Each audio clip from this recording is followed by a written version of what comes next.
বাংলাদেশের প্রধানমন্ত্রী আপনারা চেনেন কি চেনেন না? তিনিও একটি কথা বলেছিলেন, আপনারাই বললেন তার কথাটা ভালো কি মন্দ আপনারা বলবেন, আমি বললে বলবেন হুজুর রাজনীতি শুরু করে দিয়েছে, আপনারাই বলবেন। এই পলাতক যে প্রধানমন্ত্রী ছিল তিনি একটা মুখে কথা বলেছিলেন, রাজাকারের বাচ্চা বলেছিলেন কিনা? একটা কথা বলার কারণে তার পুরা পরিবার সহ বাংলাদেশ থেকে পলায়ন করতে হয়েছে কি হয় নাই বলেন তো দেখি। আমি এই উদাহরণটা এই জন্যই দিলাম, আল্লাহ পাক বলেছেন ভালো কথার যেমন মূল্য তেমনি খারাপ কথার এইরকম অধঃপতনও সেই খারাপ কথার দ্বারা হয়ে থাকে। জান্নাতি ঠিকানা ইসলামিক চ্যানেল, বেলকুচি, সিরাজগঞ্জ। আপনার প্রিয় বক্তার মহাগ্রন্থ আল কুরআনের আলোচনা শুনুন। এমন অন্ধকার ঘর যেই ঘরের নাই বিছানা, সেই ঘরের নাই বিছানা। কবর হলো এমন ঘর যেই ঘরের নাই ঠিকানা। এমন অন্ধকার ঘর যেই ঘরের নাই বিছানা, সেই ঘরের নাই বিছানা। ঈমান আমল নিয়ে মরলে কবর, ঈমান আমল নিয়ে মরলে কবর আলোকিত হয়। আল্লাহ আল্লাহ বলতে বলতে মরণ যেন হয় আমাদের, আল্লাহ আল্লাহ বলতে বলতে মরণ যেন হয়। সবাই আল্লাহ আল্লাহ বলতে বলতে মরণ যেন হয় আমাদের, আল্লাহ আল্লাহ বলতে বলতে মরণ যেন হয়।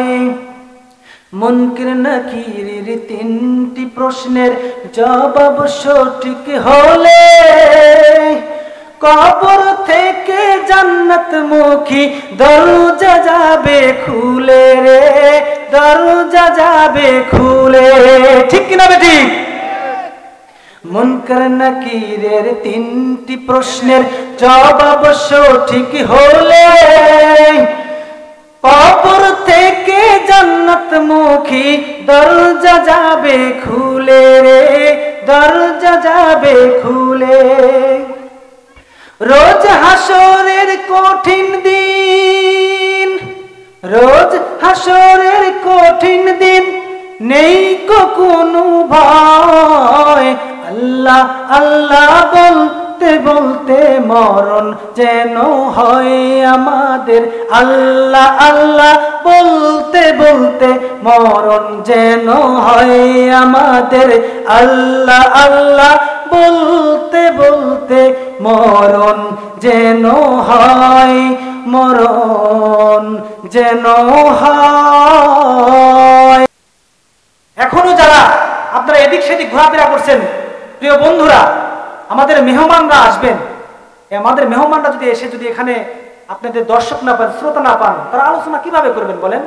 আপনারা এখনো যারা এদিক সেদিক ঘোরাফেরা করছেন, আপনাদেরকে অনুরোধ করছি আপনারা মাহফিলের প্যান্ডেলে চলে আসেন, কোরআনের কথা শুনবেন। এখনো যদি আপনারা না আসেন তাহলে তো এই কোরআনের আয়াতের সাথে মিলে যাচ্ছে সবকিছু। আপনাদেরকে আমরা ভালোর দিকে ডাকতেছি, আপনারা এখন আসতেছেন না। ঠিক তো এই অবস্থা আপনাদের হতে পারে, আপনি মেলার মধ্যে ঘুরবেন, আপনি কোরআনের কথা শুনতে আসতেছেন না, তাহলে তো আপনি এই জাহান্নামে যাওয়ার কারণ এটাও একটা হতে পারে। কি পারে কি পারে না বলেন তো দেখি? যে ভালো দিকে ডাকা হয়েছে, কোরআনের কথা হয়েছে, হাদিসের কথা হয়েছে, কোরআন হাদিসের কথা শুনতে ভালো লাগে নাই, মেলার মধ্যে আড্ডা দেওয়া ভালো লেগেছে, ওই দিন কিন্তু আপনাদের এক বন্ধু, যে বন্ধু কোরআনের প্যান্ডেলে এসেছে, ওই বন্ধু কিন্তু জান্নাতে গিয়ে ওই মেলার বন্ধুকে কিন্তু জাহান্নামের মধ্য থেকে এইরকম ডাকতে পারে, পারে কিনা বলেন? পারে না ভাই? এই জন্য প্রিয় হাজিরিন, আল্লাহ পাক বলেছেন চারটি কারণে কালকে জাহান্নামে তারা যাবে।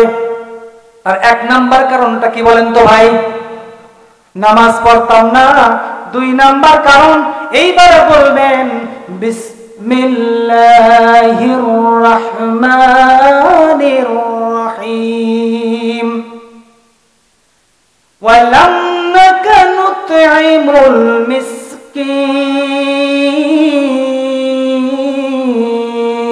আল্লাহু আকবার। ওরা বলবে ভাই আমি তো মিসকিনের খাবার, মিসকিনের গরিবের খাবার আমি মেরে খাতাম, তাদেরকে তাদের হক আমরা দিতাম না, গরিবদের হক মেরে খাতাম, মিসকিনদের যা প্রাপ্য ছিল তাদেরকে তা দিতাম না। তারা বলবে বন্ধু গো আমার একটা ক্ষমতা আল্লাহ দিয়েছিল, আমি ওই গ্রামের মেম্বার অথবা চেয়ারম্যান ছিলাম। ভাই অপব্যাখ্যা করেন না, আবার করেন না হুজুর কোরআনের মধ্যে মেম্বার চেয়ারম্যান দেখান, মানে একটা উদাহরণ দিচ্ছি। তখন বলবে যে ভাই আমার আল্লাহ এমন ক্ষমতা দিয়েছিল, আমার কাছে গরিবের হক আমার কাছে দিত তাদের মধ্যে বন্টন করার জন্য, কিন্তু ভাই রে যত তেল যত গম আসতো কত চাল আসতো রে ভাই, আমার খাটের নিচে সব কিছু লুকাই রাখতাম, গরিবের হক আমি দিতাম না, সব মেরে খাতাম, গরিবের যে হক ছিল ওই হক আমি তাদেরকে দিতাম না। এই জন্য আজকে আমাকে জাহান্নামের মধ্যে আমার আল্লাহ দিছে, বলেন ঠিক কিনা? কি ভাই গরিবের হক মেরে খাবেন? আমি যে প্রথম যে শর্তটা বললাম, যে প্রথম কারণে যে জাহান্নামে যাবে, আপনি বলেন তো যদি এই জোকনালাবাসী যদি আজকে প্রতিজ্ঞা করে যে আজকে থেকে কোনো বেনামাজি সন্তানের সাথে, যুবকের সাথে আমার মেয়ে বিয়ে দেব না, কোন মেয়ের সাথে বেনামাজি মেয়ের সাথে আমার সন্তান বিয়ে দেব না, কোন বেনামাজির কাছে বাজারের কোনো কিছু বিক্রি করব না, কোন বেনামাজির সাথে কোনো আত্মীয় করব না, কোন বেনামাজির সাথে দেখা হলে ভালো করে কথা বলবো না, কোন বেনামাজির সাথে দেখা হলে আমি তার সাথে কখনো ভালোভাবে কথা বলবো না। বলেন তো দেখি এই সমাজে বেনামাজি কমবে না বাড়বে?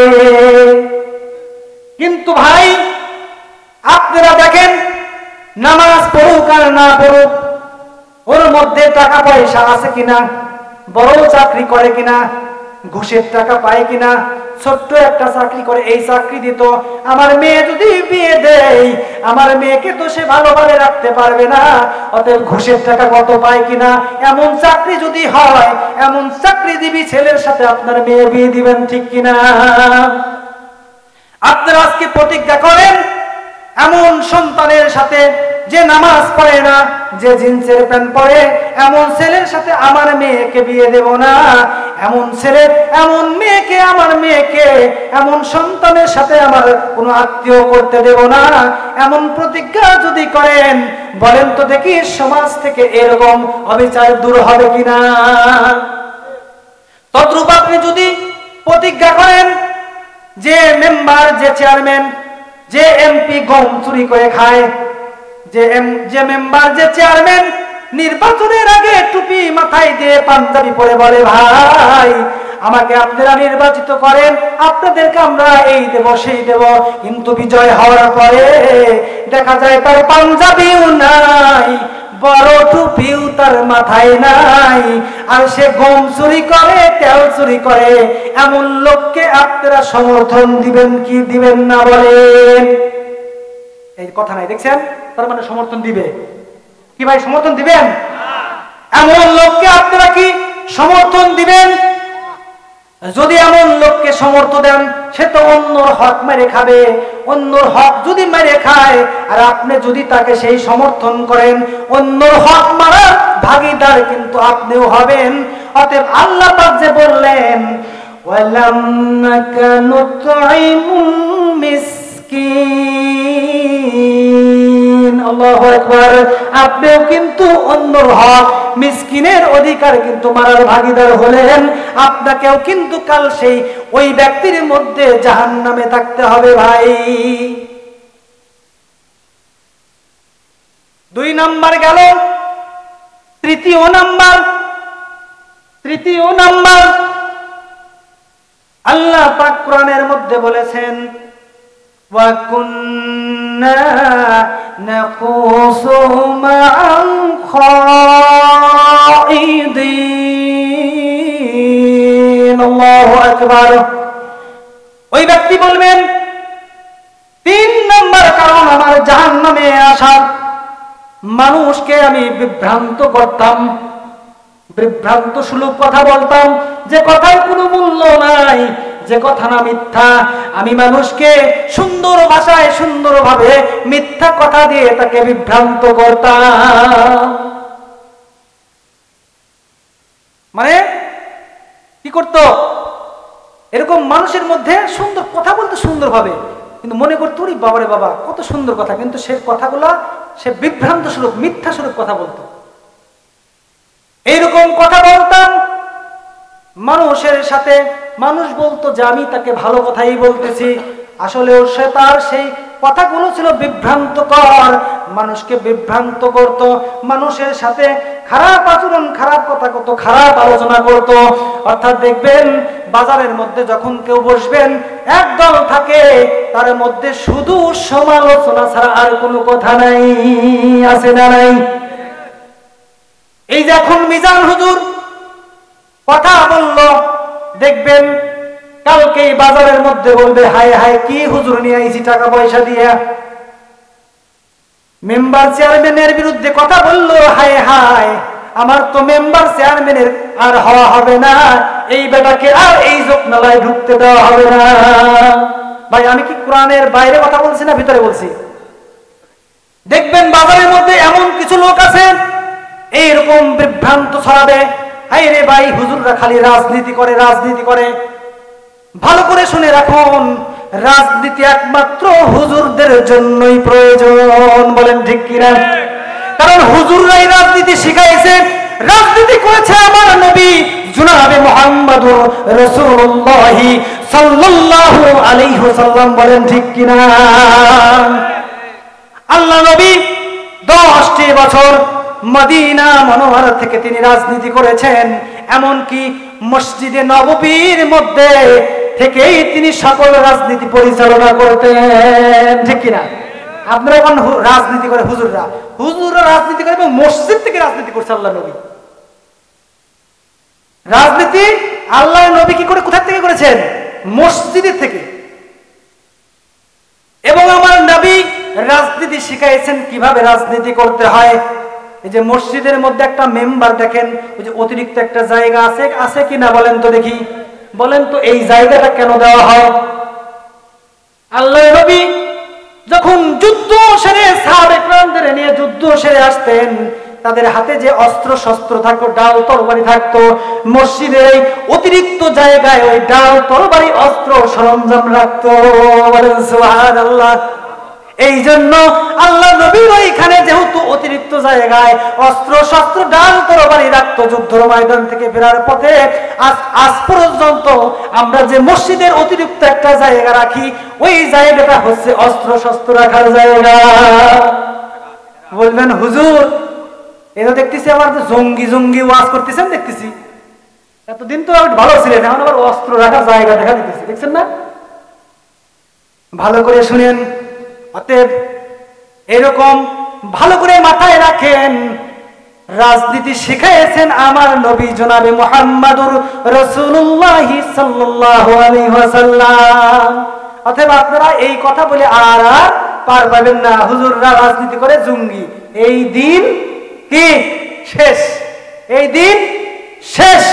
আসতেছে আমাদের সামনে কোরআনের দিন, কোরআনের দিন, বলেন ঠিক কিনা বেঠিক?